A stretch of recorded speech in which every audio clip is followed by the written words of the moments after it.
এই টাইপের ওয়াল ল্যাম্প গুলোর প্রাইস মিনিমাম 5,000 টাকা থেকে শুরু করে 10,000 টাকা পর্যন্ত হবে। আমি যদি তোমাদেরকে এই ল্যাম্প বাসায় বানিয়ে দেখাই, তাও ফেলে দেওয়া জিনিস থেকে, তাহলে ব্যাপারটা কেমন হয়? বানাতে চাও, তোমাদেরকে অবশ্যই নিতে হবে একটা কৌটার ঢাকনা আর স্কচ টেপের যে এন্ডিং পয়েন্টটা থেকে যায় ওইটা। এখন মাপ দেখে তো তোমরা বুঝেই গিয়েছো, স্কচ টেপের ভেতরের সাইডটা কিন্তু একই রকম থাকে, ওইটার থেকে একটু বড় দেখে একটা ঢাকনা নিয়ে নিবা, মানে কৌটার ঢাকনা। খুঁজতে খুঁজতে দেখবা ঘরের আনাচে কানাচে পড়ে আছে এমন অনেক কাগজের বোর্ড, সেখান থেকে এক টুকরো কাগজের বোর্ড তুলে তাতে তুমি এই দুইটা শেপের সার্কেল কাট আউট করে নিবা।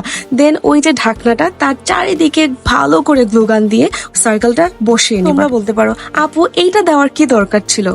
এইটা দেওয়ার রিজন হচ্ছে, তুমি যে ওয়াল ল্যাম্পটা হ্যাং করবা, কিসের সাথে হ্যাং করবা? কাগজের বোর্ড দিয়েছো, এইটার বাইরের দিকে ডবল সাইডে স্কচ টেপ বসিয়ে দিবা, আর সেইটা সুন্দর করে তুমি ওয়ালের সাথে চিপকাই দিবা। আরো একটা কোশ্চেন আসবে, সেটা কি, আমি স্কচ টেপের বোর্ডের ভিতরে কেন একটা কাগজের প্লেট বসিয়ে